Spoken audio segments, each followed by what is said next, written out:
Good afternoon, everyone, and welcome to the final Budget and Fiscal Advisory Committee meeting for the year. I chuckle because it's the end of the year, and boy, has it gone fast. My name is Al Roulette, and I have the privilege of serving as chair of the committee. As a body, we are deeply committed to transparency and accountability, especially when it comes to ensuring that our contracts and grants are accessible and understandable to the public. Today, we will be reviewing several key fiscal items, including expenditure authorizations, contract updates, and funding allocations.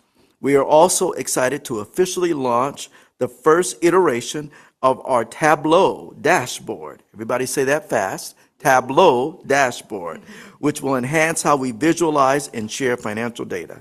I look forward to a productive discussion as we work together.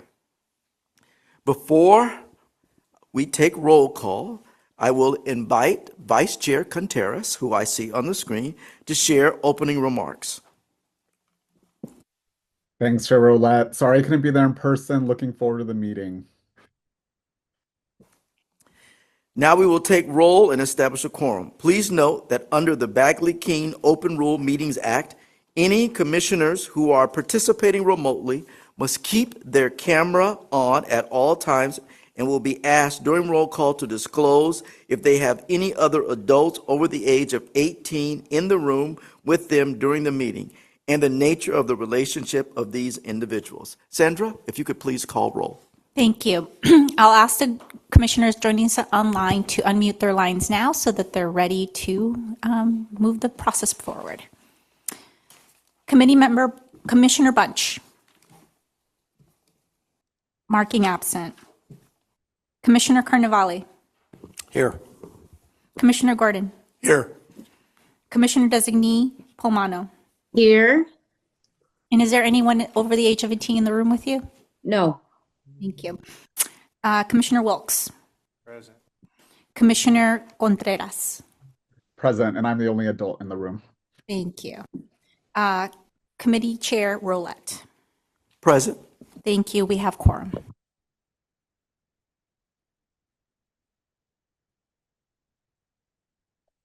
We are now moving to the agenda item 2, announcements.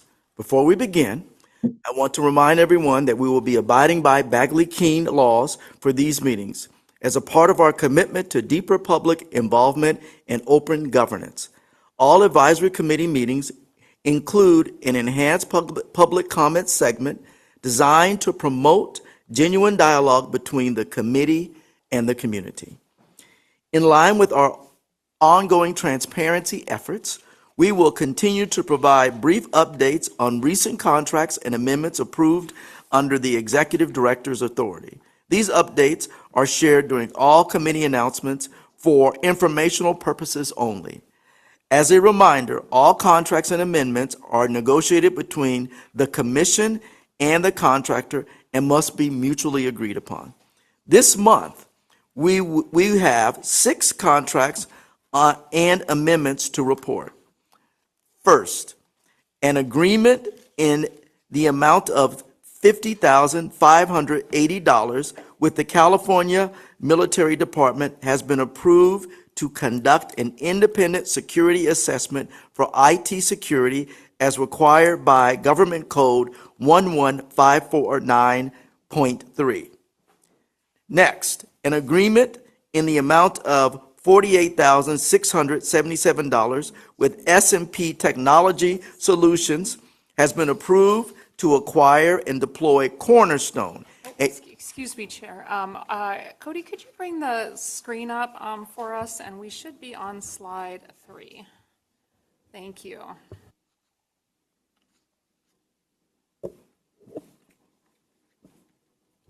Just go down a couple slides. Do I need to go back and do read announcements? No, just go ahead and pick up where you left off, just so folks can follow along. Thank you, Chair. Apologies. An agreement in the amount of $48,677 with S&P Technology Solutions has been approved to acquire and deploy Cornerstone, a learning management software platform. This will support training for both commissioners and staff. Next, an agreement in the amount of $65,000 with OneMind at Work has been approved to plan, conduct, and report on statewide convening of leaders from across California. The goal of this convening is to shape a comprehensive program focused on supporting workforce mental health. The effort builds on work initiated under previous contract 23 MHSA OC 064. Again, I'm going to say that again and just make sure that I say it correctly. 23 MHSA OC 064, which concluded before the project was completed. The commission is authorized under the Welfare and Institutions Code 5845 F14 to establish a framework and voluntary standards for mental health in the workplace. These standards aim to reduce stigma and increase awareness among public employees and employers about recovery goals of the Behavioral Health Services Act. Next item, an agreement in the amount of $25,000 with the California School-Based Health Alliance has been approved to fund scholarships for 2026 and for the 2026 Annual School Health and Behavioral Health Conference. The commission previously supported scholarships for this conference in 2022, 2023, and 2024. Next item, an agreement in the amount of $175,000 with the University of California, San Francisco has been approved as a part of an integrated agreement to support full-service partnership evaluation work. And then finally, an agreement in the amount of $96,250 with Learning Resources, Inc. has been approved to facilitate an update to the Commission's strategic plan. This concludes this month's contract and amendment updates. Next item, or item number 3. Thank you. Lastly, the full commission plans to have a 2-day meeting in January, held on January 22nd and 23rd in Sacramento. So mark your calendars, January 22nd and 23rd in Sacramento. And it looks like there was a piece missing from the talking point. Sorry. Just going back. Oh, sorry.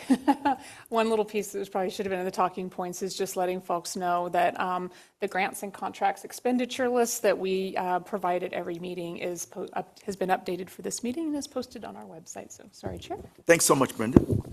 And again, I want to go back because I don't want it to be lost that we really want everybody to mark your calendars and attend our January 22nd and 23rd commission meeting in Sacramento.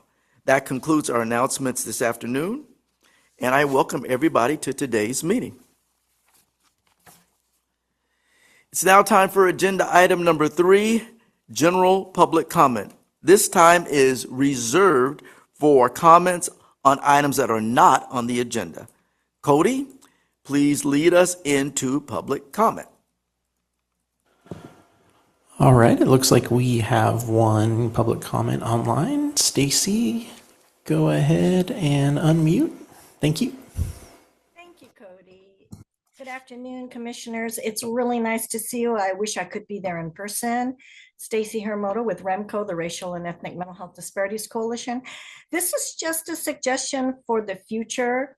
I don't know if it's this committee, but I hope that we can help the commission and maybe your new committee, your new client, family, community committee could work on this.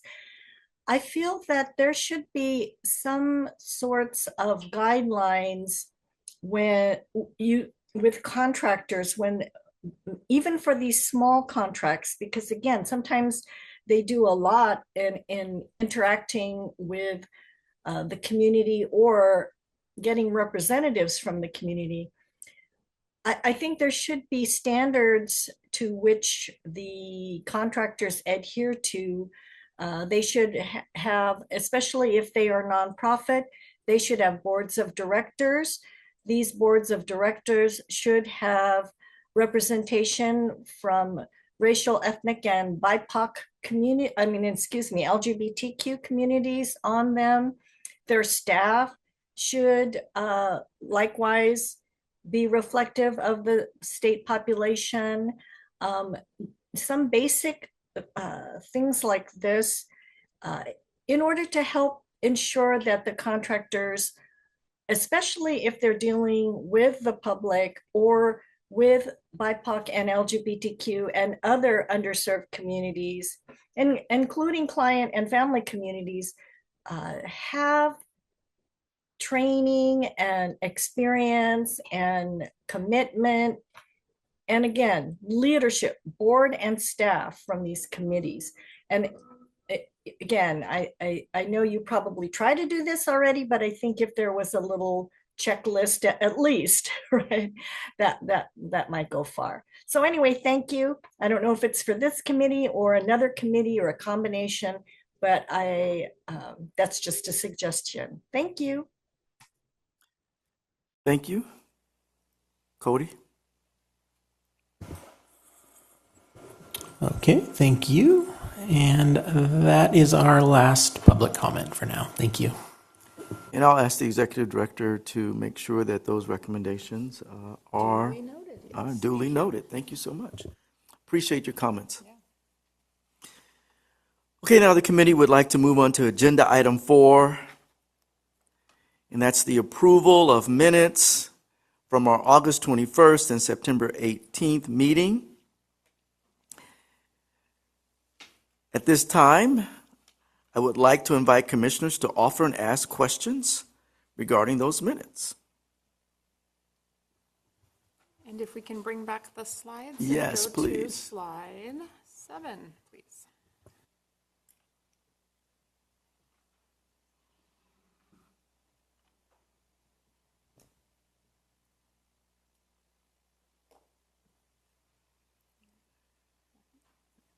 Not hearing anything from commissioners.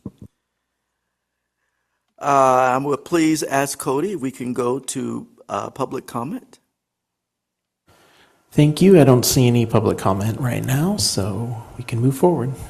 So given that there's no public comment regarding agenda item 4, now I'd ask and entertain first of the two motions, and the motions are on the screen. At one at a time. Thank you, Brenda. One at a time. The motions are on the screen. Ask commissioners to unmute their lines, and I'll entertain the first motion, given the motion on the screen. I move Bolmano. Thank you. I have a move. Do I have a second? Second, Wilkes. Thank you, Commissioner Wilkes. Please unmute your lines if you're joining us online. Commissioner Bunch, noting absent. Commissioner Carnevale. Yes. Commissioner Gordon. Aye. Commissioner Designee Pulmano. Aye. Commissioner Wilkes. Aye. Commissioner Contreras. Aye. Commissioner Roulette. Aye. Motion passes. Okay. Thank you. Now the next motion regarding the September, we can just pause. All right. And we've still got August up there, but we are going to talk about approving the minutes from our September 18th meeting. There it is. Do I have a motion from commissioners? I move. Thank you. Pulmano, second. Second, Wilkes. Thank you, Wilkes. Going down the line again, Commissioner Bunch, noting absent. Commissioner Carnevale. Yes. Commissioner Gordon. Aye. Commissioner Designee Pulmano. Aye. Commissioner Wilkes. Aye. Commissioner Contreras. Aye. Commissioner Roulette. Aye. Motion passes. All right. Thank you very much. And I want note it for the record that so far this is the Pulmano Wilkes show. Okay. All right. I'm going to move on to agenda item 5, expenditure authorization. The committee will consider recommending approval of expenditures associated with 2 contracts to the full commission. I am pleased to ask the Acting Deputy Director of Administration and Performance Management, the outstanding Lauren Quintero to provide a presentation on proposed expenditures. Lauren, take it away. Thank you. Good afternoon, everyone. I'm Lauren Quintero, Acting Deputy Director of Administration and Performance Management. I'll be presenting 2 expenditure authorization requests today for your review and recommendation to the full commission. These contracts are essential to maintaining our infrastructure and expanding our programmatic impact. I'll begin with an overview of 2 proposed contract amendments, one supporting our data infrastructure and the other enhancing our suicide prevention efforts. First, we are requesting $245,720 to amend Contract 23 MHS OAC 020 with iBridge. This amendment would extend the contract for 12 months to continue hosting and maintaining the Commission's data center infrastructure. This infrastructure is critical.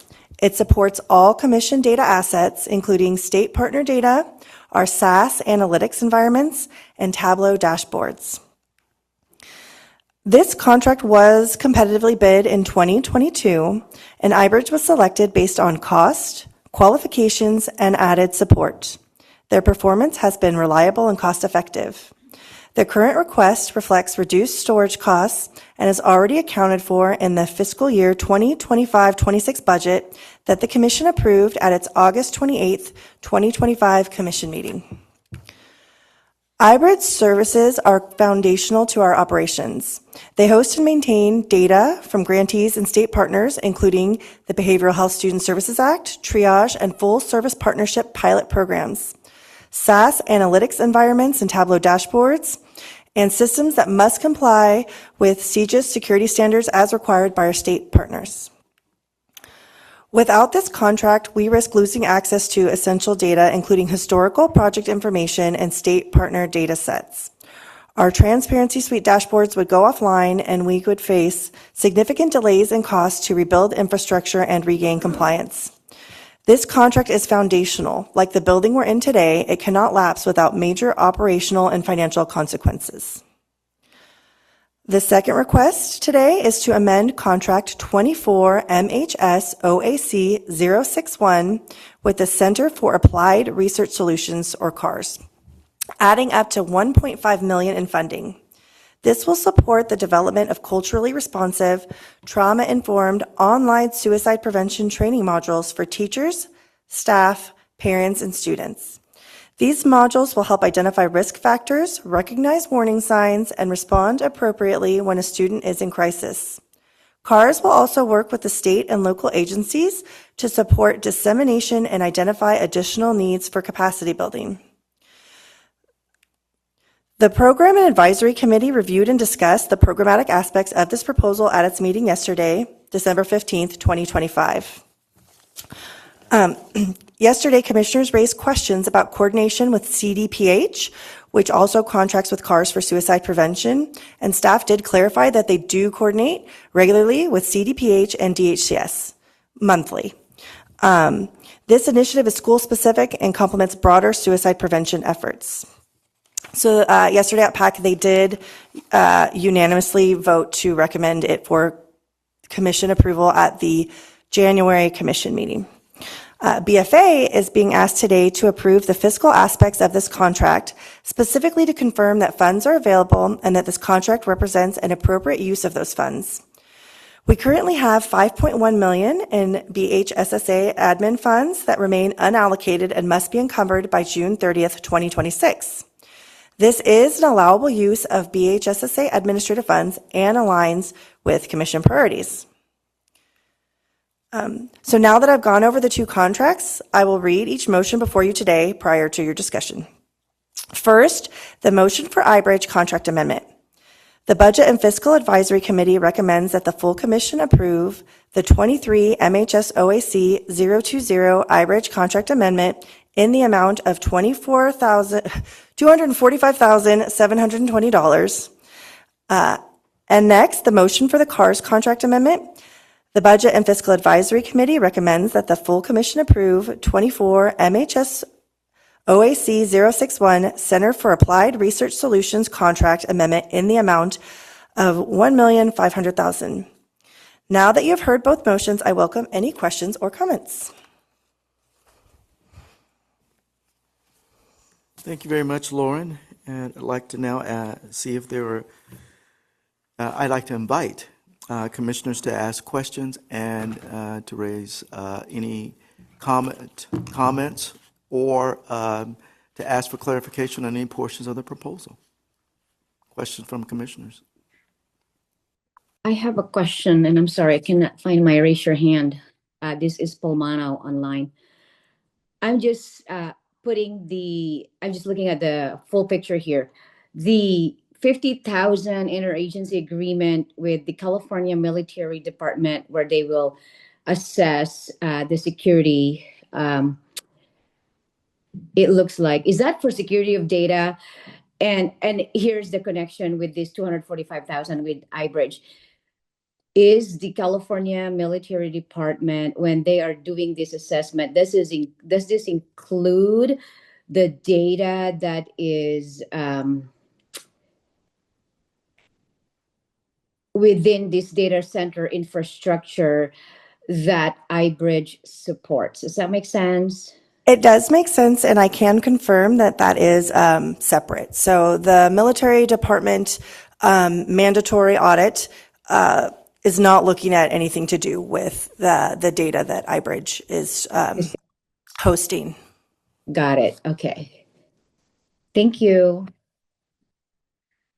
Is there a plan after the 12 months, considering they have a lot of our data in storage?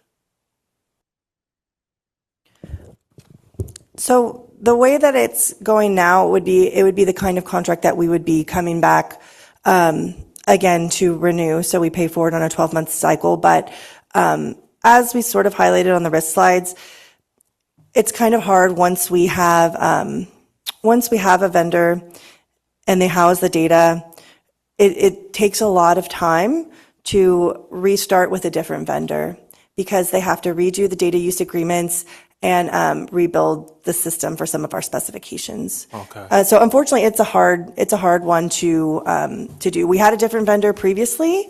It was iFish, and when we went out to competitive bid, iBridge met our needs a little bit better and was a little bit more.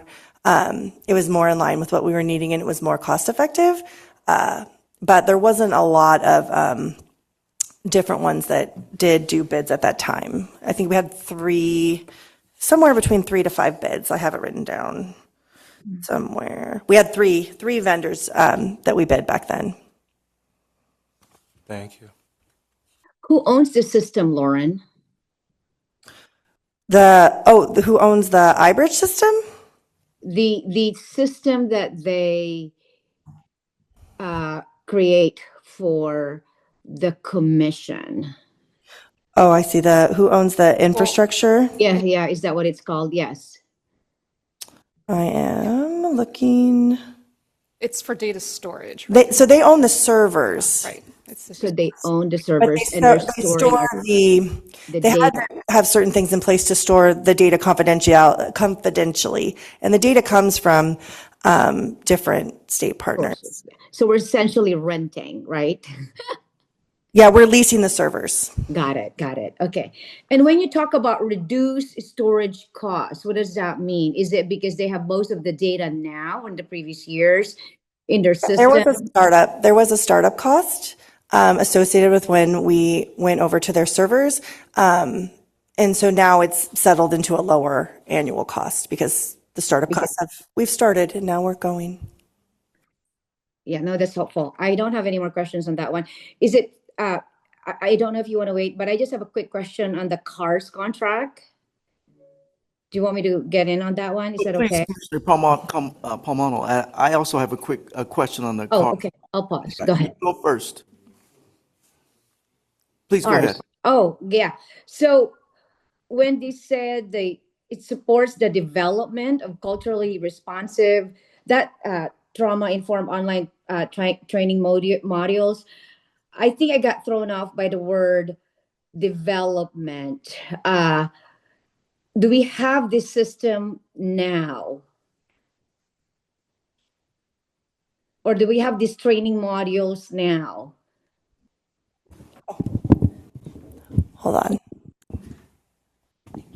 Good morning, Commissioners. Ryan Kopchak, Assistant Deputy Director, Legislation and External Affairs. This contract for the development of this software is congruent with the project that we're pushing forward legislation to require the development of this culturally responsive suicide prevention training, as well as developing that system. We're going to use this money to present this legislation as already funded, so it boosts the legislation and the likelihood it would get passed. And then also it supports the data collection efforts and to get that project going for that legislation that the Commission is going to put forward in the next legislative session. Okay, got it. So in January or sometime, I will see a proposal that is sponsored by the Commission that really gets this CARS project into more fruition. Is that kind of, okay. And so having said that, and you know what, I do appreciate that because as you know, I am the legislative designee. And so without any issue with CARS, I think I will have to abstain, obviously, because of that pending legislation on voting for this. So thank you so much for that information. I appreciate this and looking forward to seeing that proposal soon. So my question is not within the purview or jurisdiction of the fiscal committee, but more of a program question. And so I know the program committee unanimously supported this. What was the overall sentiment from the public regarding this? And if there was none, you can just say there was. There were public comments around the transparency and potential appearance of it not being a competitive procurement. However, we do have to encumber this by June 30th, 2026. And then sort of echoing what Stacy had said in her general public comment, there was comment on the need for diverse contractors in general with strong ties to BIPOC communities. And then I believe there was also a suggestion from the public for a crosswalk or coordination map to make sure that work taken around this area isn't siloed and that we don't duplicate efforts. So thank you for allowing me, and the chair of the program committee will probably slap my hand later, but that's okay. But since I'm there, so as I read this, it says amend, and I know what that means.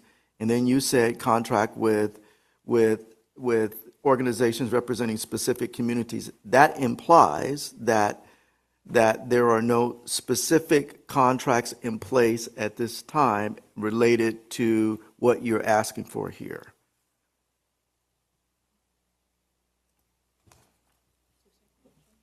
I know there are suicide prevention contracts, but you're asking for a $1.5 million amendment. And so are there, well, let me restate the question. Are the current, if there are contracts, do they reflect some of the sentiment that was just expressed, and I assume by Stacy and the public yesterday?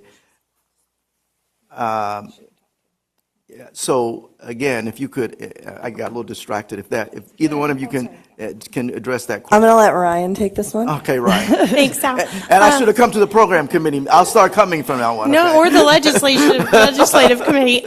So the CARS existing contract is for our BHSSA technical assistance contract work that they do. Yes. This would amend that to add this project because it is suicide prevention specifically geared towards parents and K-12 students, and so that's where it fits there. It was also noted yesterday that CARS is doing some suicide prevention work with CDPH, so they're already starting work, and they're already kind of the state experts in this area, and so it makes sense when in our work with CDPH and DHCS and Department of Education that we further the work of that that project, and CARS is already doing that with us. They're already a contractor with us. So again, and I'm thinking about something, again, Commissioner Palmano just said, is there are no specific contracts that that are designed for teachers and staff, parents, and students in place yet? There is some free training on the CDP that CDPH provides. However, that project is ending, and there's no data collection associated with that project. So this is going to kind of pick up where that training is leaving off and further that work, and also make it a legislative mandate that folks are offered this training by schools, and that we do collect the data as a result. Okay. My last comment, and again, this is more of a comment, again, appreciating what data collection implies, that the activity is taking place and you're collecting the data, but also you are pointing to some element of ongoing work. And that element of ongoing work, I would hope, would reflect the sentiment that was shared by the community as it relates to the composition of the providers who will be doing that ongoing work.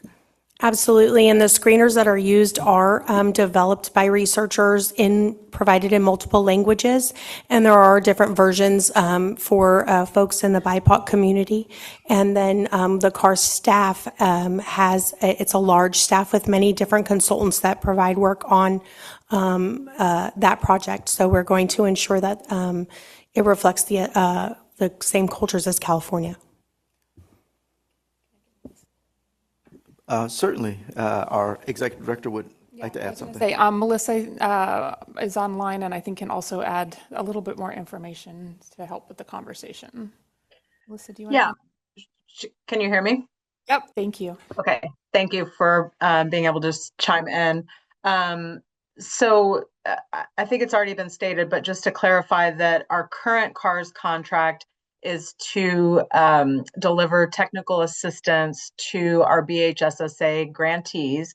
So they are coordinating around sustainability, partnership development with county behavioral health, with implementation of services and supports for schools and districts, and with just the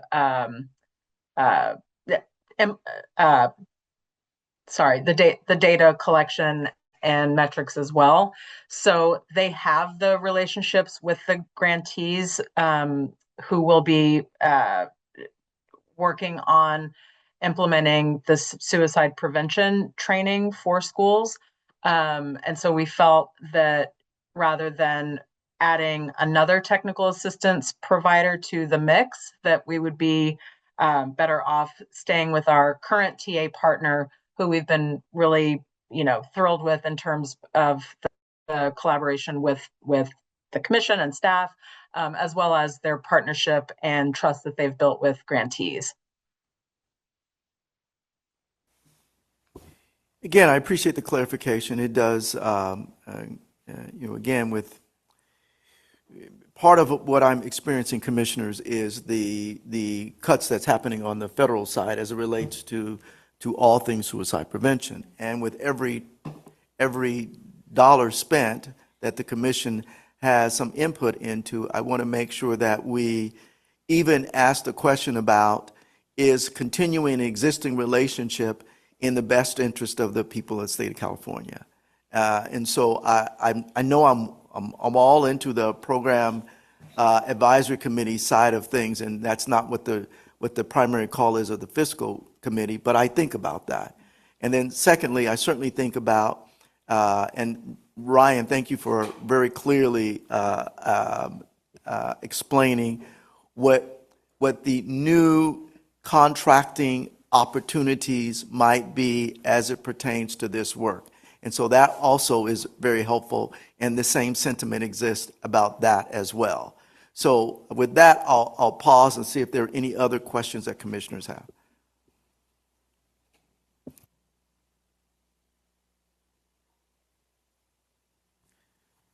All right. Hearing none, seeing none, time for public comment. And again, Cody, if I mistakenly call you Amariani, you know why. Please problem. go ahead with opening it up for public comment. All right, looks like we have one from Stacy Hiramoto. Go ahead, Stacy. Thank you. Commissioner Rowlett, and other commissioners, I cannot tell you how grateful I am that you're asking questions. The program committee really did not have a lot of questions. And I first want to say I'm not opposed to the motion, but I really think that I want, as a member of the public, to let you know what it looked like yesterday. And again, this doesn't mean there's anything wrong or illegal. I just want to let you know what it looks like to someone from the public. So the program committee got the same motion or proposal that you did to for the CARS contract, which is for most organizations quite a bit of money. Maybe not for some of the ones that you all work with, but $1.5 million is pretty hefty for many. So it wasn't taken very seriously. And I think what was troubling to me, because I looked at all the committees, I'm going, wait a minute, they're voting on something that is to help a project that hasn't even been discussed by the legislative committee yet. And so I brought that up, and they said, yes, but we're assuming that it's going, and it's so fat. I mean, we have to get this done by June. So again, I understand when people are under deadlines. So sometimes, and I trust that the commission will be more open and transparent and in the future. So this is why I'm not jumping up and down, but I cannot tell you how grateful I am that you all are asking questions, because the program committee, I think, was sort of rushed with other things, which was the IPF and some other things. So, and they didn't look at they didn't look at the other agenda to see that this contract is actually to help on something that wasn't even voted on yet. Now, so anyway, but they passed it. And then the Ledge Committee, I was a little not upset because I think that the suicide prevention is a bad thing, not at all. However, it was the only proposal brought forth to the legislative committee. And I thought, hey, I thought you were going to, I thought you were going to bring forth 2 or 3 maybe and have the committee discuss them and then, move them forward. And they said, well, no, this is the only viable one. And, out of all the, dozens that people submitted, they said, this is the only one.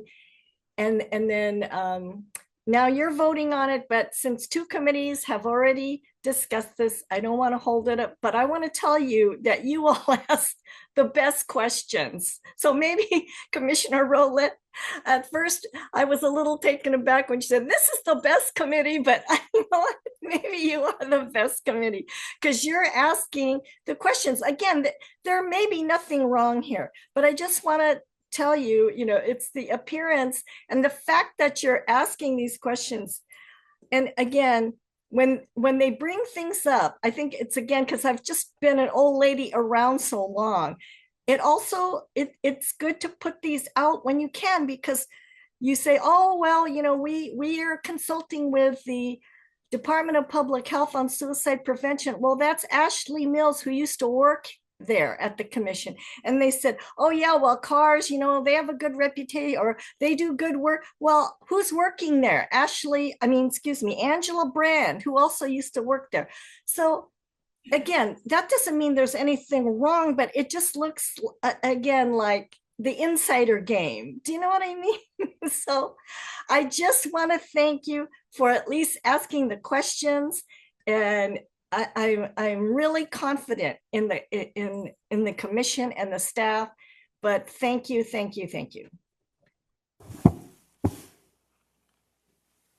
Cody, is there any additional public comment? Thank you. Looks like that is the last public comment. Thanks. And for the Fiscal Committee, I think I better say this, or I'm going to be the shortest-lived chair in the history of the OAC. I was being a little bit tongue-in-cheek about saying that we're the best committee. I want to say that to the other 2 committees. I think that just as with today, this is a demonstration of how the commission is working effectively. that one of three committees, and again, to Lauren and Ryan and Melissa, thank you for your presentations. But on this committee, one of four,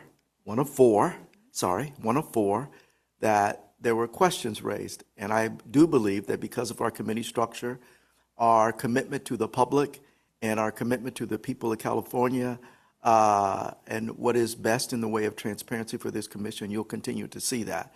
So I'm just going to amend my comments ever so delicately and say that we're one of four of the best committees. And so again, thanks to everybody on this committee. And given that that concludes all of our public comment, now that, again, I would like to entertain the first of two motions. I'll motion the first one. Well, let's put it up on the screen, please. Thank you. And again, we're going to stick with that. Wilkes, That's not the first one. Please go back one. iBridge is the first one. I went back really fast. Okay. the Budget and Fiscal Advisory Committee recommends the full commission approve, I'm just going to read it here, the 23 MHSA OAC 020 iBridge contract amendment in the amount of $245,720. Commissioner Wilkes. Motion. Thank you, Commissioner Wilkes. Do I have a second? Pulmano, seconds. Thank you. Going to call roll call on the motion on the screen for the iBridge contract in the amount of $245,720. Commissioner Bunch, marking absent. Commissioner Carnevale. Yes. Commissioner Gordon. Aye. Commissioner Designee Pulmano. Aye. Commissioner Wilkes. Aye. Commissioner Contreras. Aye. Commissioner Roulette. Aye. Motion passes.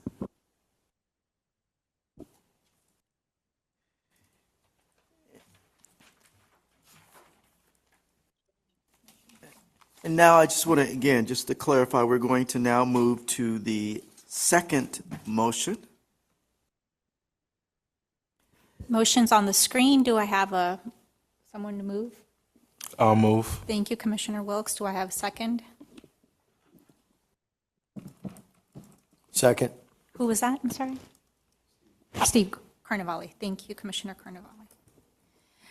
We have a motion and a second for the motion on the screen for amending the contract with CARS vendor in the amount of $1.5 million. Commissioner Bunch, marking absent. Commissioner Carnevale. Yes. Commissioner Gordon. Aye. Commissioner Designee Pulmano. Abstain. Commissioner Wilkes. Aye. Commissioner Contreras. Aye. Commissioner Roulette. Aye. Motion passes. Thank you so much. We're now going to move on to agenda item 6.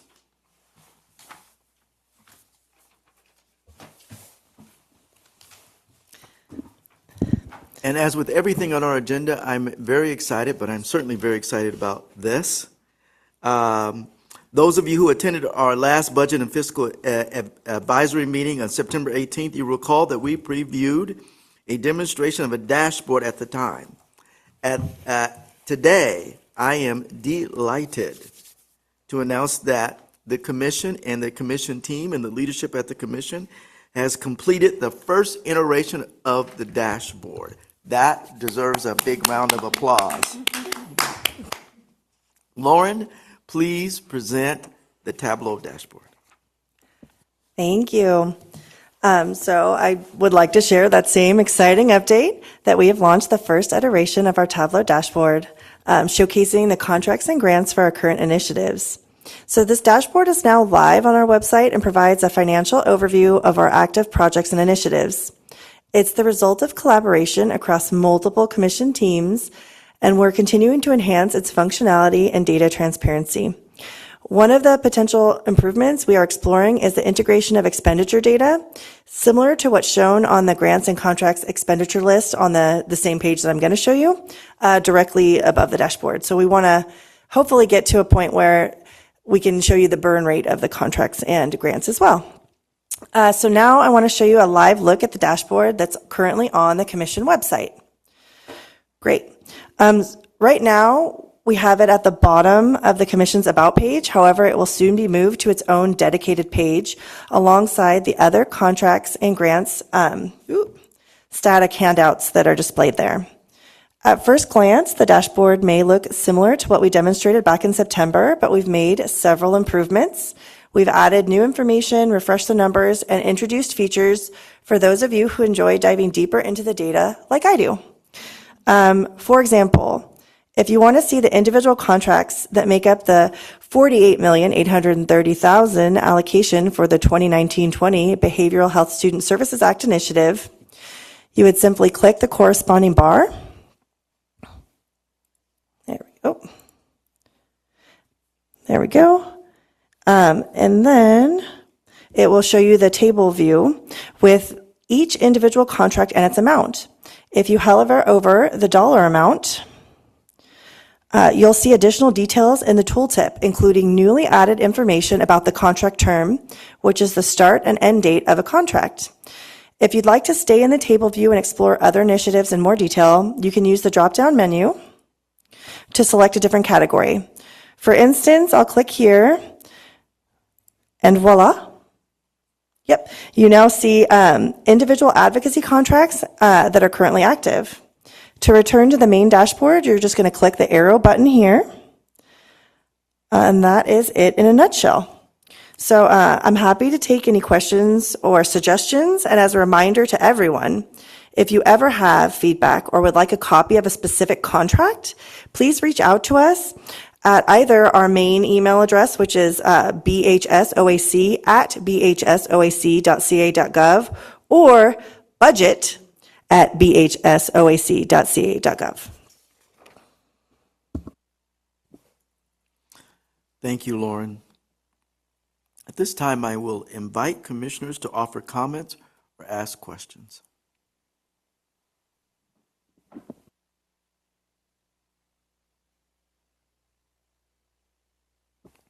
Hearing none and no questions in the room and seeing none on the screen. Cody, please go ahead with public comment and open dialogue. Thank you, Chair. I don't see any hands raised at this time. Thank you so much, Cody. Again, I would reiterate the sentiments and comments expressed by Lauren. Members of the public, commissioners, please first to all the team, that's Melissa, Ryan, Lauren, our team at the table, Brenda, Sandra, thank you very much. This, I think, the silence is a statement of support in and of itself. And yes, I said that unilaterally, but I believe it. You all, you should. Thank you, thank you. And special shout out to Xing on our research team. Anytime I had an idea about how I wanted something to look different, he could go in there and make it happen. Shane, wherever you are, special shout out to you. Thank you. Okay. Let's move on to the next agenda item.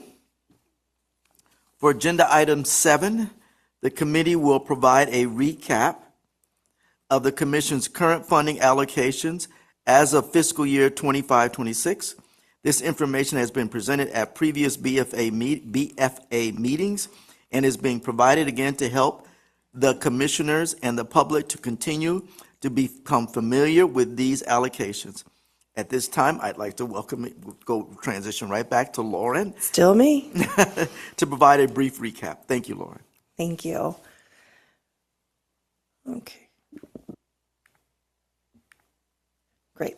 So I'm going to provide an overview of the Commission's current funding allocations for fiscal year 2025-26. As a quick recap, at our prior budget and fiscal advisory meetings, we've discussed the Mental Health Wellness Act and the Behavioral Health Student Services Act. Later today, we'll focus on community advocacy, full service partnership, and Proposition 1 implementation funds. So the Commission receives funding through several Behavioral Health Services Act allocations.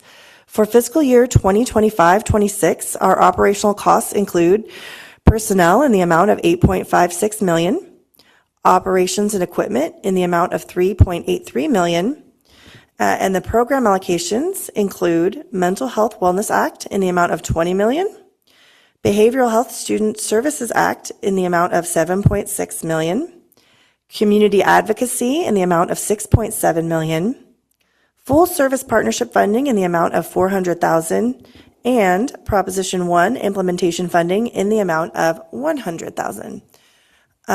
And the Proposition 1 implementation funding, we do go into it later on, but we do get that $100,000 a year for 3 years, starting back in fiscal year 2024. So this is our second year of receiving that funding. So this slide provides an overview of both prior and upcoming funding allocations that support our behavioral health initiatives. Starting with our prior year's active allocations, we have Mental Health Wellness Act funds in the amount of $20 million, and this is the previous allocation from 24-25. And to break that down further, we have that $8.5 million for substance use disorder services, $6.5 million for early childhood programs ages 0 to 5, and $5 million for peer respite programs. We have reappropriated funds for older adults totaling $995,301. These funds were approved by the Commission in March 2025 and are being used to provide additional support to existing PEARLs and age-wise grantees. We have the Behavioral Health Student Services Act admin funds in the amount of $25 million. Of this, approximately $5.1 million remains available for encumbrance through June 30th, 2026. And yesterday at the Program Advisory Committee, they put forth some suggestions on how to allocate those funds. You'll be hearing more about that at the full commission meeting in January. We have the Behavioral Health Student Services Act evaluation funds in the amount of $16.646 million. And similar to the admin funds, we have some money that's available for encumbrance until June 30th, 2026. And those allocation plans are under active discussion with in the commission, and you'll hear about more of that in January. And as a hot topic lately, upcoming allocations, we have the Innovation Partnership Fund in the amount of $20 million annually for 5 years, beginning July 1st, 2026, which will support innovative approaches to behavioral health with a focus on partnerships and scalable solutions.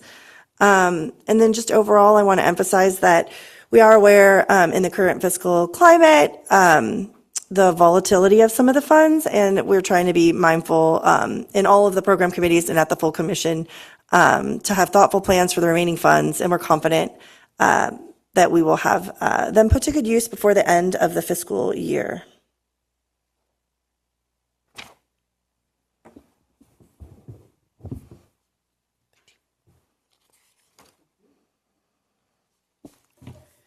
I guess distracted by the numbers, but That's my battle every day.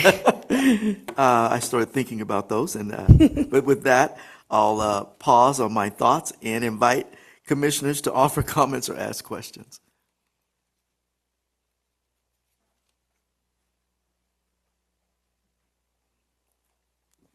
Seeing no comments or questions, Cody, would you please go ahead with public comment?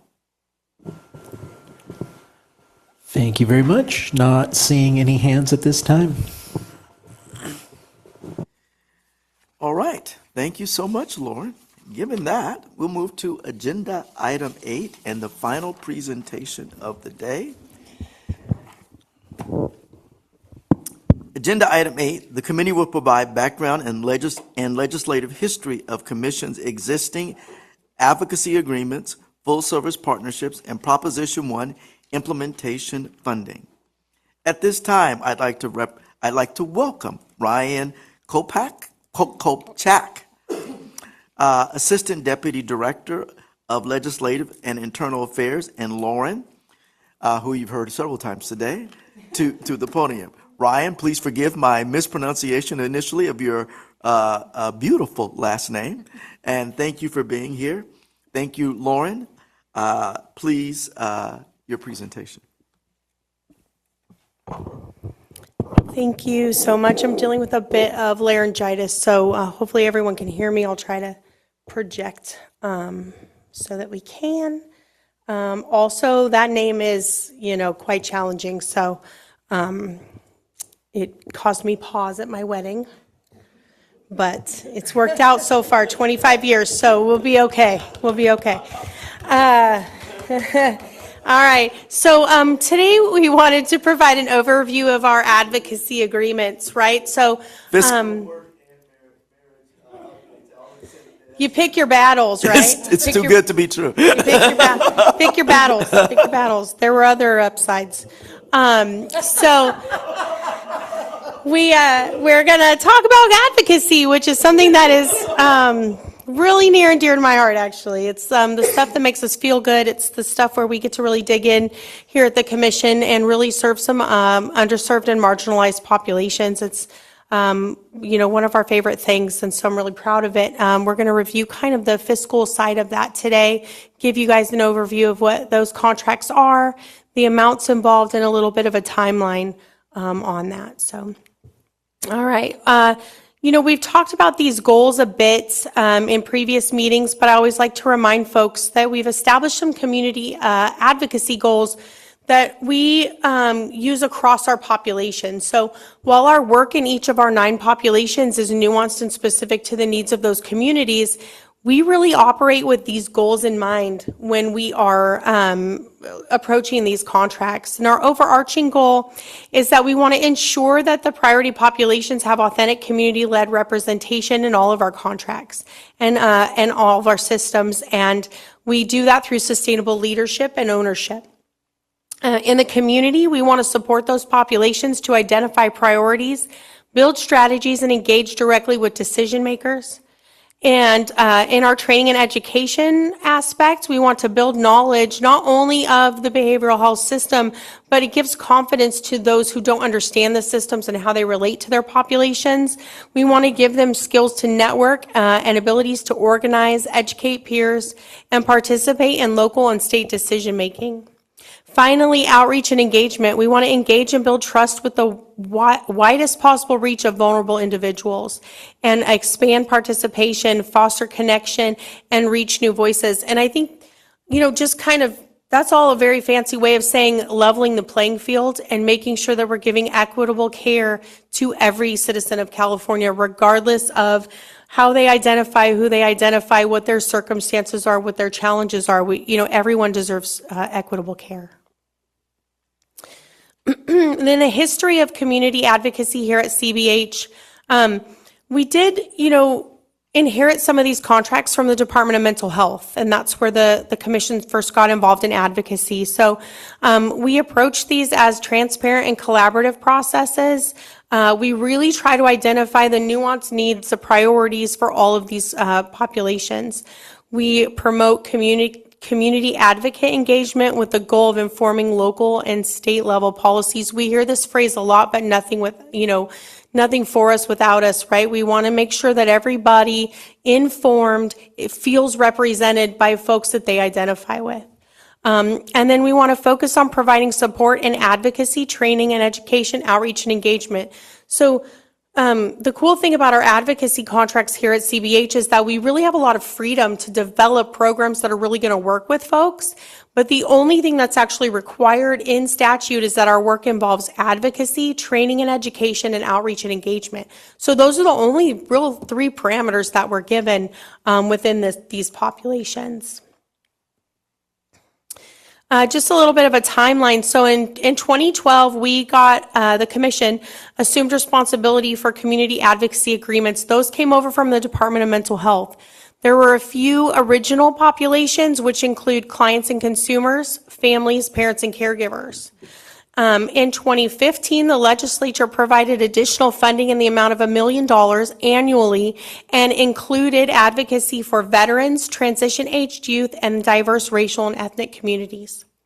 That following year, we got an additional allocation of $1,500,000 and some change annually to support LGBTQIA+ as a community, and then it offered additional funding for other sources and provided some staffing to do this work. In 2018, the legislature provided funding to support community advocacy work in the immigrant and refugee population. And then in 2022, the legislature provided additional allocation for immigrant and refugee population work and also added K-12s as an additional population. That led us to our 9 populations that we have currently, and also allowed us to redistribute funding to make it equal across the board. So we got some extra money there to now provide every population with the same amount of funding. So there will be a quiz later on the 9 populations, so hopefully you were writing those down. So our current community advocacy agreements, involved, you'll see in the center column here, those are the 9 populations for those of you who are worried about the quiz. And then on the far right column, those are the current contract terms. So you can see where we're at in our current contract processes. So our first is our transition age youth, and that is the California Youth Empowerment Network, who is working under the MHAC. That is a current contractor. I think they presented at a commission meeting not too long ago. But their contract is up April 30, 2026. We just have an RFP out now for our next contract that we're really excited about. The future of our advocacy programs here, we're moving away from our previous approach of event-based. We were just requiring every population to do a certain amount of events across the board in their population, right? And now we're really taking the time to do some community engagement and find out what works for each of these populations, treating them individually in a nuanced way so that we can develop proposals that are really going to do great work within that population. And I'd like to thank Commissioner Wilkes for his help on the TAY population. He was instrumental in guiding that effort, participating in listening sessions with Commissioners Callan and Thomas Beckett as well, so that we could really touch youth and use their expertise to develop a really exciting proposal for a leadership academy that closes, I think, January 16th. We do have an immigrant and refugee local contracts that we just awarded in June. And we have Asian Americans for Community Involvement, the Boat People, SOS, Center for Empowering Refugees and Immigrants, El Sol Neighborhood Education Center, Health Education Council, International Rescue Committees, and Refugee Enrichment and Development Association. They are located in different regions throughout the state. They all have different populations that they serve, and we are currently receiving our progress reports for their second quarter of work, where we're getting some really great feedback and some videos that we're sharing on social media that our contracts are producing. We have an immigrant and refugee statewide contractor that was just approved and awarded at the last commission meeting, and that is the California Pan-Ethnic Health Network. The difference between our local and our statewide contracts are that our locals are really working in their geographical communities within specific populations, and then CPEN, they take that work and they elevate it to a statewide level, and they share resources between all of the local contractors, provide guidance and feedback to them across the board. So, sometimes folks in San Diego don't know what the folks in Butte County are doing, and sharing that information is a good way for them to expand their reach. We have a K-12 student contract with Youth Leadership Institute, and Commissioner Gordon was really helpful when we developed this proposal and had a great idea about creating youth leadership boards in each of the 7 Department of Education regions. So they are working right now to develop those boards and create future leaders from students from marginalized and vulnerable communities, so that we're elevating the voices of those kids that maybe aren't necessarily considered for their opinion, considered for their expertise, but we're building skill building there and developing these leadership boards. We have another K-12 student student contract for conferences, and that's Jakara Movement. That contract is a 2-year term. It's one of the outliers here. So when we got K-12 money in 2022, we did an experimental 1-year contract, and we had many different county agencies across the board. And what we asked them to do was convene youth for a series of online trainings. And we gave stipends to the youth for participating, and we had a few in-person convenings as well. That was a 1-year contract that we did. And so for that first cycle, after that, we found that the in-person convenings were so helpful for kids. That was what they really liked. We offered a 2-year contract, and that's the Jakara Movement contract. So far, they've had wonderful conferences in Yuba City, Marysville, Fresno, and Riverside. Our final conference is in Sonoma in the spring. And I'm sorry, they're going to do Oakland. They just moved to Oakland. So we're going to be in Oakland in the spring. We're going to meet with kids there in Oakland. There's some really, they reach the kids in ways that I would never think of, right? So that's a lot of hip hop dance battles, a lot of like freestyle rap battles, but it's all about mental health. And then they have professional athletes come speak to the kids. And then we do workshops. Myself and 2 other staff members are a part of the 15 different workshops. We actually lead workshops and teach some skill building to kids, and also engage in conversations with them about what adults need to know from the kids that can make the world a better place for them and make them more comfortable discussing their behavioral health issues. So then we have the veterans contract with the California Veterans Service Association. You'll see that this is the start of about 6 contracts that we have that are all going to expire in 2027. That means that this commission will have 6 RFPs in the advocacy realm to work through and present next year to get ready for this work. But we're really excited to start developing these concepts. Our veterans do some really great work. Some of the work that's come from that is supporting the Veterans Village in Mather, which we took a tour of not too long ago, and they're doing really great work there, providing services to veterans. LGBTQIA+ with Mental Health America of California and their LIVE program is a really innovative contract that we're proud of, and they're really reaching folks and building communities within that population. We also have NAMI. It's a pleasure to work with NAMI always as, in the family space. United Parents are our parents and caregivers contractors. We work with Cal Voices for our consumers contract. And then CPEN also has our diverse racial and ethnic group contract. So it should be noted that each of these contracts are 3-year term agreements, a total of $2,010,000, which is $670,000 per year for 3 years, except for Jakara Movement, which I noted earlier is a 2-year term agreement for $970,000 total.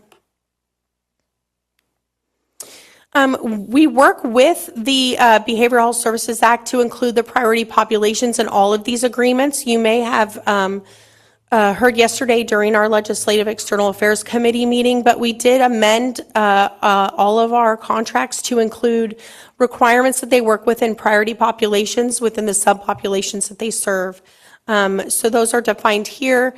All of those contracts are being executed. We're requiring them to work within their communities to get folks to community planning meetings, and also identify ways that we can serve those folks in the priority populations in their annual reports.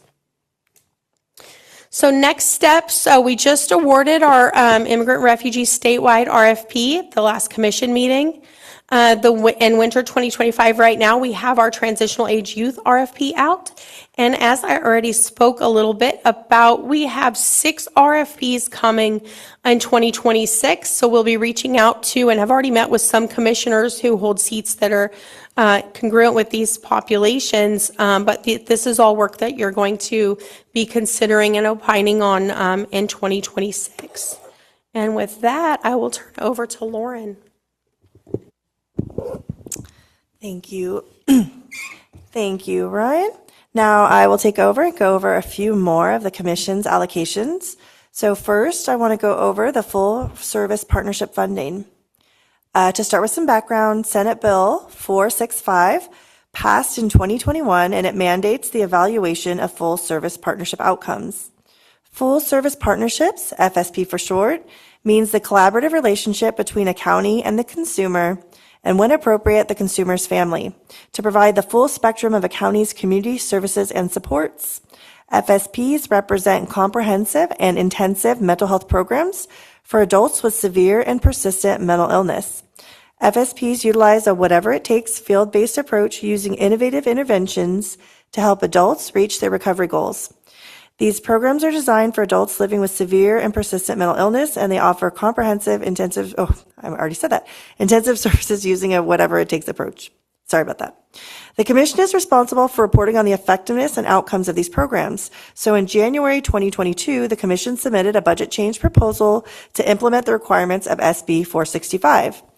The proposal was approved as part of the fiscal year 2022-23 budget, securing $400,000 in ongoing annual funding. These funds support both internal and external staffing focused on data analysis, reporting, and community engagement related to FSPs. Since receiving full service partnership funding beginning in fiscal year 2022-23, we have allocated these funds to support key contracts that advance evaluation, innovation, and performance improvement across FSP programs. So as you can see on the slide, we've listed the contracts that have been supported thus far with that annual $400,000 allocation, along with the specific funding amounts and a brief description of each contract's purpose. So we've done a couple of contracts with third sector capital partners. The first to evaluate the effectiveness of full service partnerships and make recommendations on strengthening program outcomes. And then the second was to develop a best practice toolkit for FSP programs across California. We have funded a contract with Healthy Brains Global Initiative to complete a pilot study to develop performance packs, produce quarterly performance summaries, and contribute findings to a final report with project-wide recommendations. And then we have done it was like added on to an existing contract with University of California, San Francisco to support the Commission's evaluation of child FSPs through data analysis, system linkages, and community engagement using the data warehouse to develop indicators on utilization, accountability, and outcomes for child-serving programs. Okay. And then, continuing on to the Proposition 1 implementation funds. This is a dedicated annual allocation of $100,000 a year that the Commission will receive each year for 3 fiscal years. To provide some background, in March 2024, California voters passed Proposition 1, enacting the Behavioral Health Services Act, or BHSA. Proposition 1 introduced several key changes. It expanded the focus of behavioral health services to include substance use disorders, recognizing the need for integrated care. It increased fiscal accountability and guaranteed dedicated funding for both the behavioral health workforce and housing initiatives. The commission was renamed the Behavioral Health Services Oversight and Accountability Commission, reflecting our broader mandate. The commission's membership was expanded from 16 to 27 members. And our administrative reporting and consulting responsibilities were significantly broadened to support the successful implementation of the BHSA. So then in spring 2025, the Commission submitted a budget change proposal to support the implementation of the BHSA following the passage of Prop 1. Our use of these funds are designed to support communications and outreach efforts to engage the public, policymakers, and community partners, to support some legal and legislative support to manage the increased workload resulting from the BHSA mandates, and also to support staff training in areas such as contracts and compliance. Absolutely. Wouldn't it have been obvious that there was going to be an increased workload for the commission with X number of new members, et cetera, et cetera? So why would you have had to go for a BCP to request? Yeah. Why wasn't that in Prop 1? I'm not sure how much of that I can. So Brenda wasn't here. When we submit costs when they do new bills, but just because we say, oh, there's an increased workload due to this cost, it doesn't always mean that they will give us exactly the funding that we ask for at the time. Sometimes we do need to go back once it actually starts. We start to have a more concrete idea of the costs associated with it through a BCP, explain it a little bit more, and then they'll give us the additional resources. So to us, it's obvious, but we still have to make our case, I guess, through a BCP. Does that kind of answer your question or no? Well, not really, but Well, I can, Pulmano here, I can help out and Thank you. and if I I can will say try something to help before, out, not necessarily that you'll accept what I say, but the BCP process is really the formal process for state departments to request funding. We allocate hundreds, millions, billions of dollars every year in the state budget for staffing, for a lot of programs. And really, the BCP is an opportunity for a state entity to justify and to be transparent as to where that money would be going, what the staff would do, the work that they would be fulfilling, and all that stuff. So, and generally, in my experience, having done budget for 2 years, we accept those BCPs. We just ask questions as to connectivity with other programs or with other staff, but we trust the departments that when they're submitting the BCPs is a legitimate workload that they have identified. okay, thank you. and as I recall, because I do remember some discussion about this, that I'm going to call it a BCP, but I don't know if that was what was done formally. There was a request made, and there was a response to that request that was made, because I do recall that. Am I accurate about that? Yes, you are accurate. Okay. Thank you. All right. Thanks. Can you bring up the slide back up, please, Cody? Yes. So we have there, we've only had it for a couple of years, so our expenditures to date right now, the most obvious one, we had contracted with Program 11 to have some refreshed brand strategy, our name changed, some other materials that went along with that, new name and new whole package, whole shiny package. And then they did a great job on that. And then again with Program 11, for those of you that were able to see, yesterday, they unveiled a draft of the BHSA Community Planning and Process Stakeholder Toolkit, which was going to also come to the Commission in January. Yep. So now that we've covered all of our current programmatic background funding, both in today's meeting and in previous BFA discussions, we're turning our attention to planning for next year's meetings. As we look ahead to 2026, we'd love to hear your thoughts. To help guide the conversation, we've included a few questions on the slide to spark discussion as we begin identifying priorities and planning topics for this committee for the upcoming calendar year. The questions that we have just to spark discussion: is there any additional fiscal related information or topics you would like the BFA committee to discuss during calendar year 2026 meetings?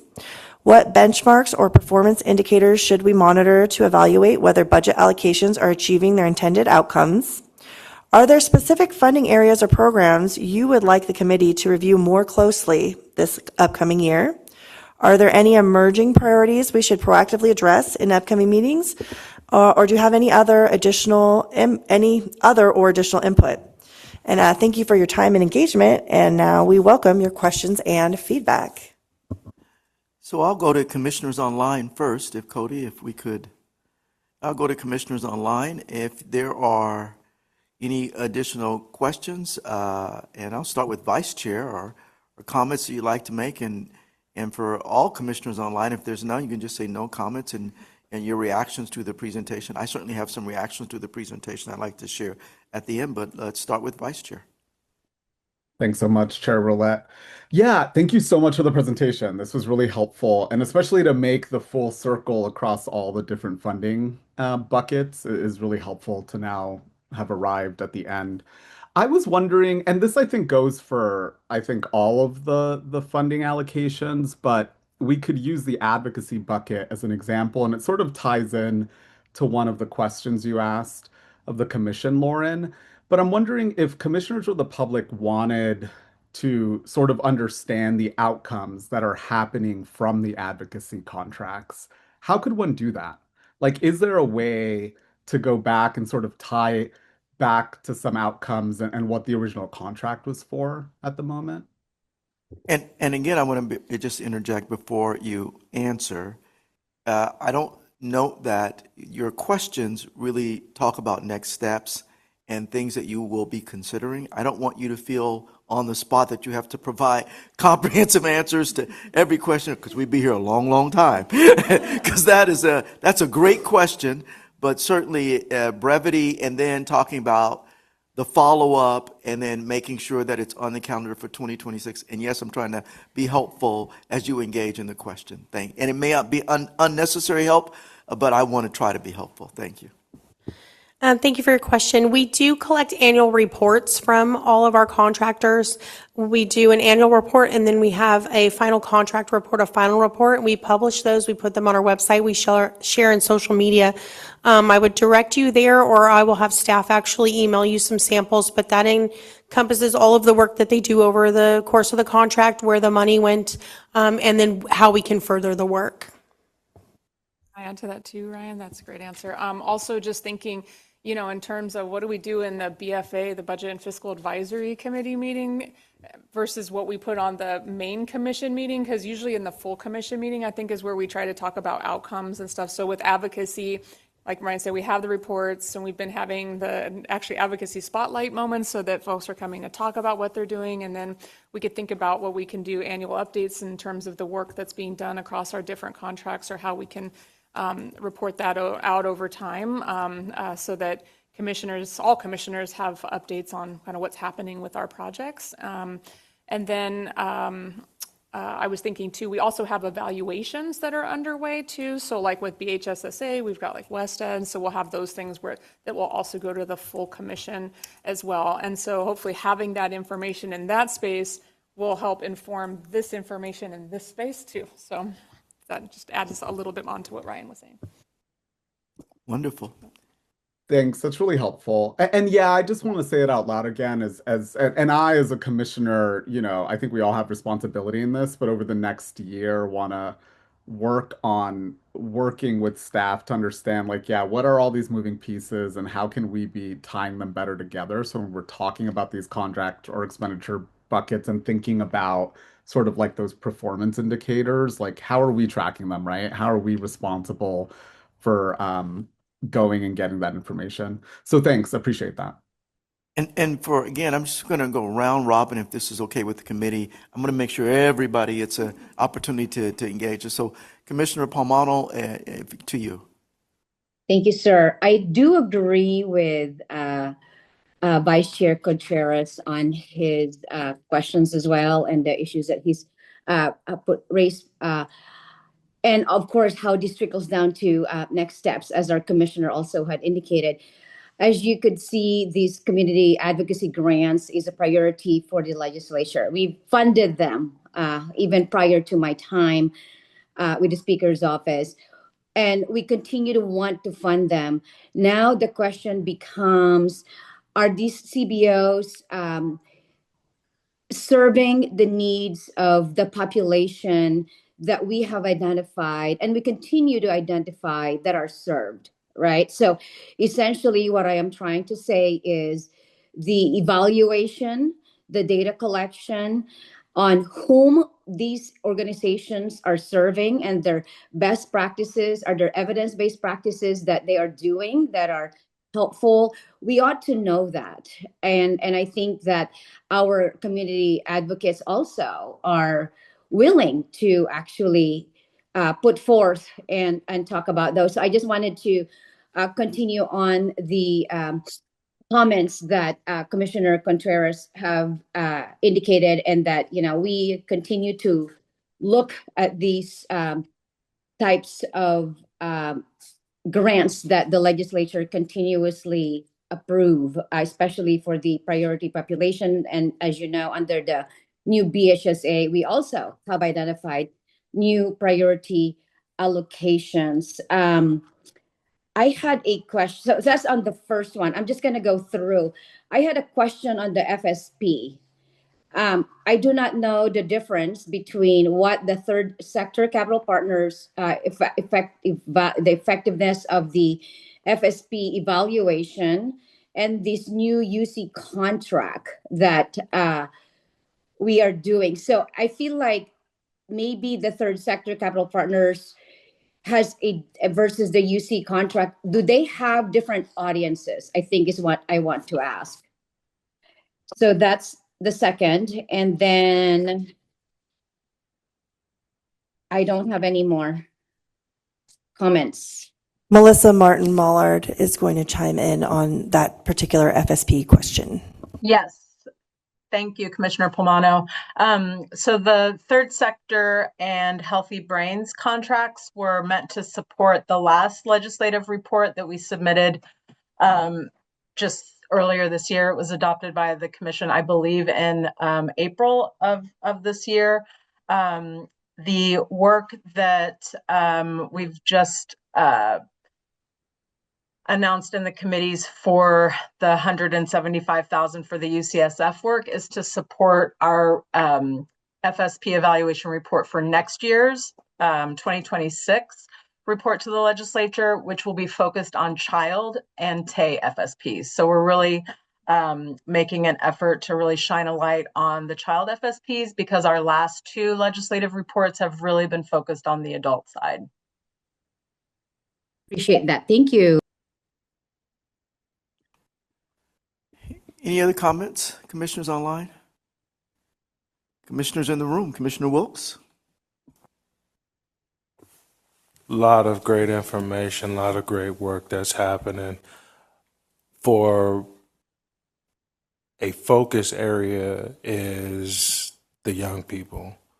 I really want to know how many young people were served, how many young people are getting continuous connection. I think a lot of the advocacy is established off of building those relationships, which is critical for young people right now. And so wanted to know what that and you can divvy up the populations there, and then kind of learning what the young people had to say, whatever narrative that can be. I know many of the agencies that have received the funds do have ways of showing that, but definitely would love that in person to see the beautiful work that has been established and has been happening. So absolutely, we have all of those numbers to your question and to Commissioner Parmano's as well. We collect how many folks they connect with, how many attend their sessions, how many attend their meetings and their trainings. We collect that in every progress report that we get from them every quarter. And so we do have that information, but I will tell you our JACARA conferences, part of their contract is that it requires at least 250 students per conference. So we have reached over 700 kids so far in person with our JACARA conferences with one left to go. So I just know that one off the top of our head. Beautiful. Thank you. Commissioner Gordon? Well, I think this is all good work. What I would like to see is it focused much more on outcomes from the standpoint of why are we here, why are we doing this, and what are our signature goals and and processes. And for me, it boils down to increasing access,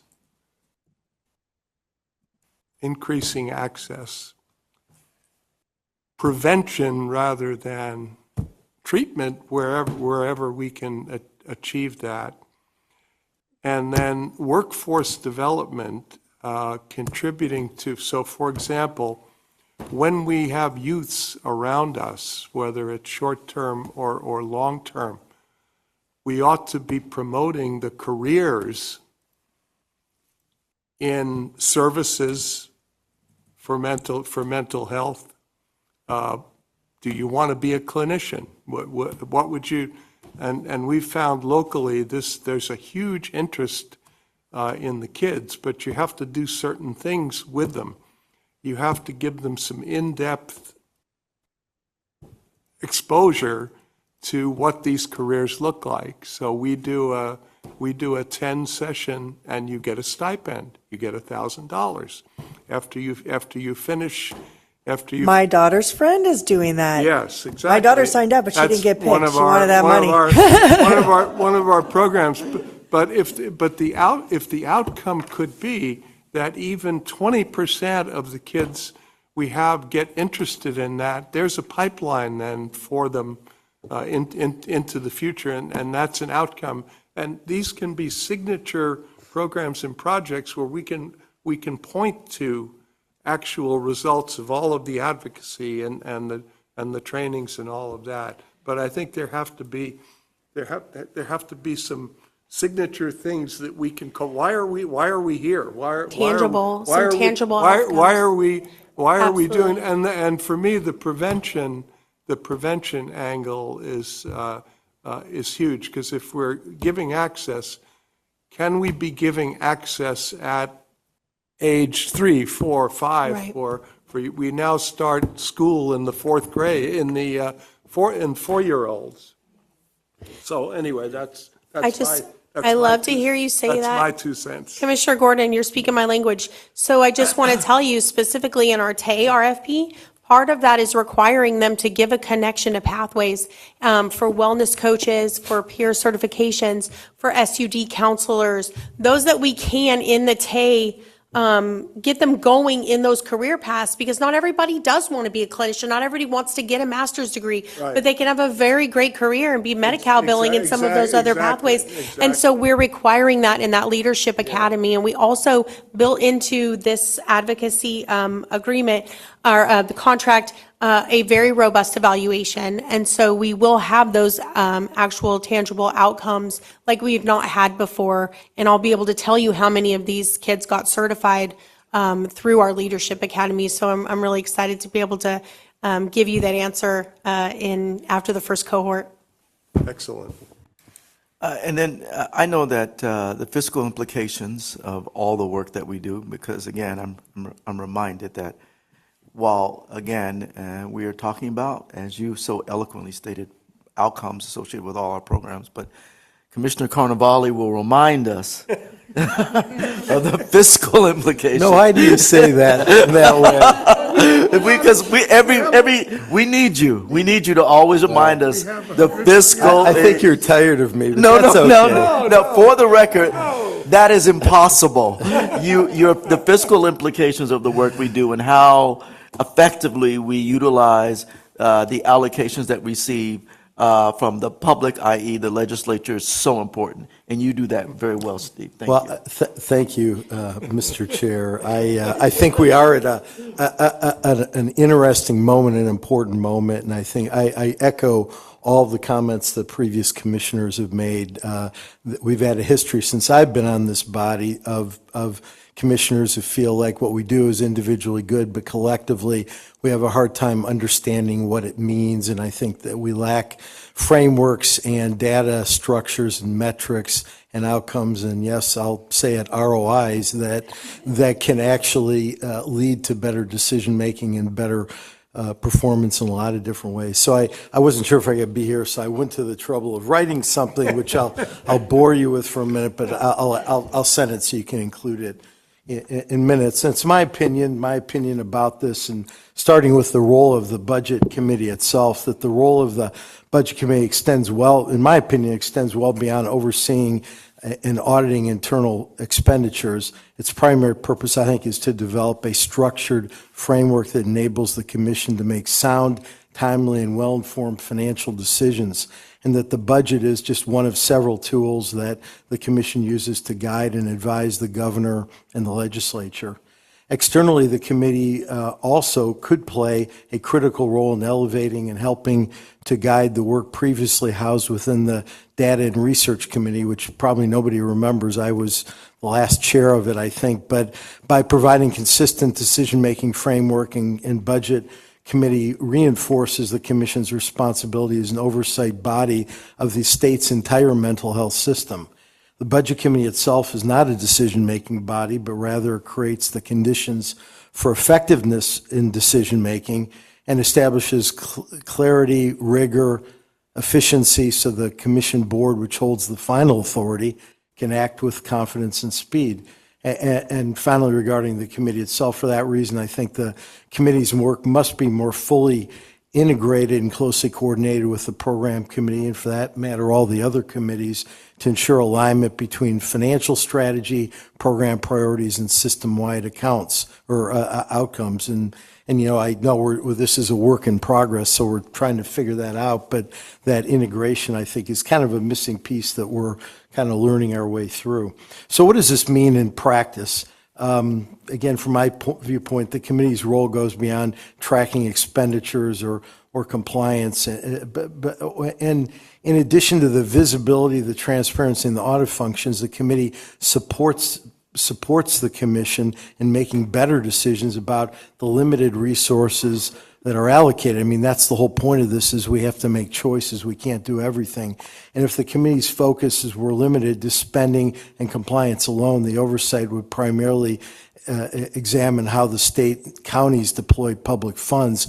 But recent history underscores why the broader perspective is required.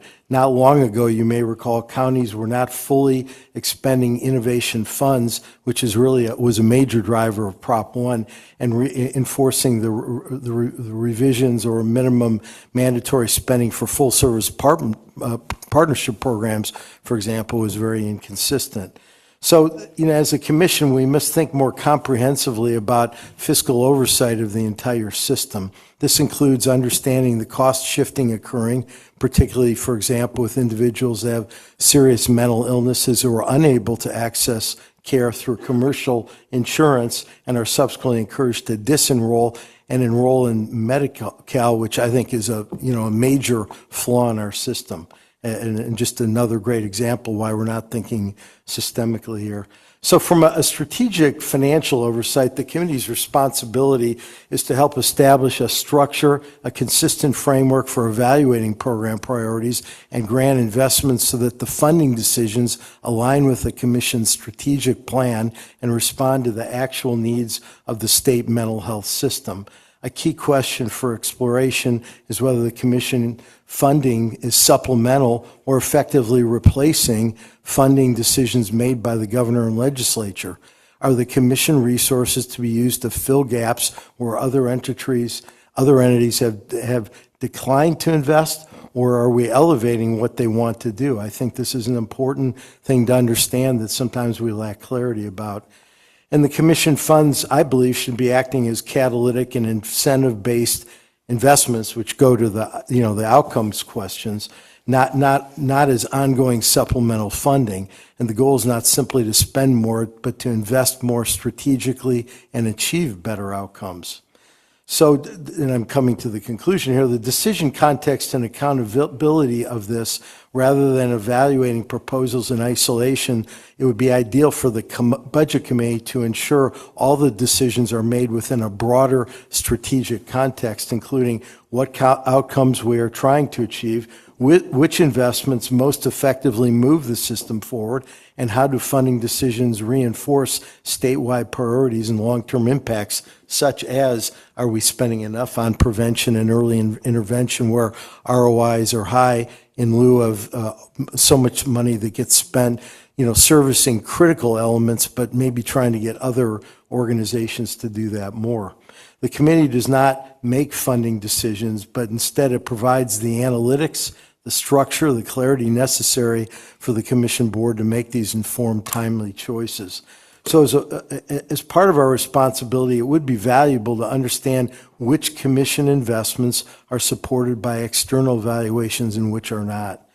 So how do we do this? Specific metrics and mechanisms still need to be determined. I have a lot of ideas about that. I've made some suggestions in the past, and I will going forward. I'm not going to do that here, but one option may be to formally incorporate elements of the former data and research committee's role, ensuring evaluation data, research activities are aligned with both the budget and program committees and inform funding and policy decisions in a coordinated way. So I've probably said too much now, but I'm in favor of creating something that's much more systemic, much more strategic, and much more holistic. Thank you very much. As I indicated, thank you, Commissioner Carnevale. And I do want to say, just reflecting on my own comments, that Commissioner Carnevale's comments reflect, again, from the perspective of one, a lot about the brain of the commission. And given his commitment to the brain and brain science and behavioral health, I think it's appropriate for me to say that. So much like how I approach the commission, I'll talk about what I might consider the heart and soul of the commission.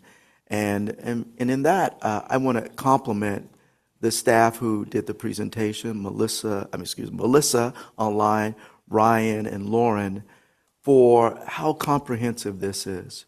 Your commitment to integrity doesn't start with you. It starts with all the staff that are associated with this commission. Integrity is not a new concept at the commission, but it is a feature that has been inculcated in the work that all the commissioners do in supporting the people of California. The commissioners who are thrilled to represent those individuals on this commission, and then your commitment to the roles that you have. So thank you to your commitment to integrity. It is strongly reflective of how comprehensive this is. And in integrity, I think about all the information that you provided. And every item is reflective of a very comprehensive way that as we move into 2026, that people will appreciate the work of the commission. And as my fellow commissioner, Steve Carnevale, said, the very specific elements and the key performance indicators. And to all the staff who are listening to this, thank you for that. I don't have time to list all your names, but we appreciate it and are looking forward to that. Second is just honesty. And the data tells the story. The commissioners have talked about that. The desire to look at the data elements and let the data elements influence and inform how we allocate dollars and what we say yes to and what we don't say yes to. And sometimes that has a programmatic feel, but certainly has been reflected here. We can't have that data if if the staff is not understanding how important it is to us and then reciprocating that. You did it today. You hit a home run. Thank you very much. Staff in the room, staff who are not seen, for hitting a home run and your commitment to hitting a home run all the time. Baseball wasn't my sport. I didn't always hit a home run, but today you did that. And then lastly, a lot said about transparency. And transparency is really for the commissioners, sometimes you say no and sometimes you say yes. But it's always with the understanding and the great respect that we have for the staff that brings us information, for the individuals in our state we're privileged to represent, and this great cause that we have around behavioral health. Again, Steve said it well. It's not just about the budget, but it's about understanding how the numbers, the dollars really do change the trajectory of behavioral health, given the specific area of influence, Prop 1, and all that it is that this commission has authority over. Help us to understand, as Commissioner Gordon said, more about, again, the fiscal implications associated with the relevance and the impact of the work that the commission does. You did it today. Keep doing that for us. We need that. We need to be reminded. This is the work that you are saying yes to or no to. You hit transparency, you hit a home run. Staff, everybody at the commission, congratulations to you. From every commissioner on this committee, this was an awesome presentation.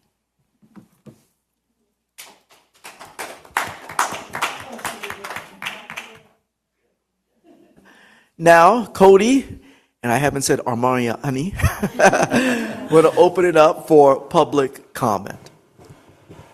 Right now, I'm only seeing clapping hands. There we go. Stacy, go ahead. You have the, looks like one public comment from Stacy. Yeah. So I don't know if this is on the advocacy grants or on the meeting, but I want to compliment both. And I cannot, first of all, the advocacy grants are so important to the community, and the staff and the commission are giving it so much attention. It is wonderful. Before, they were sort of really literally never talked about. And I cannot say enough about the staff and the commission as far as integrity. You mentioned that word. And when I think of the current staff and the commissioners, I can now say, and I have to say it, I couldn't say it years ago, but I can say it now, that I think the staff and the commission are of the highest integrity. And there has been so much transparency and openness. I was thinking about some things I said, and it's because I feel so comfortable. Sometimes I have loose lips, and so I hope that no one took my comments to mean that I don't think that the staff and the commission are of the highest integrity and always do their best. And I know how hard they work.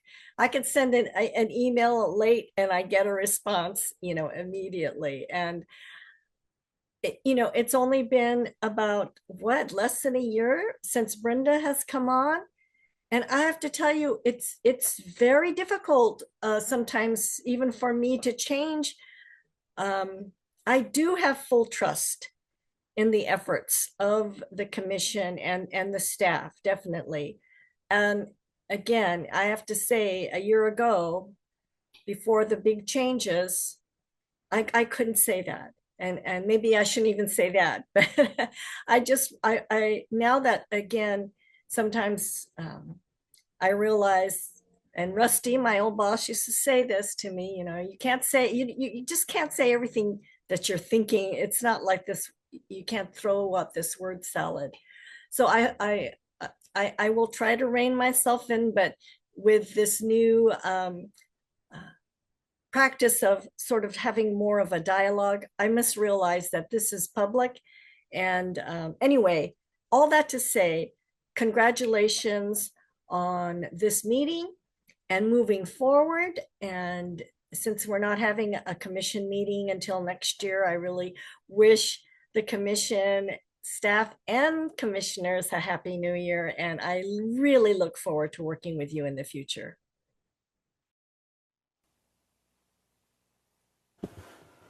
Thanks, Stacy. And that was the last public comment.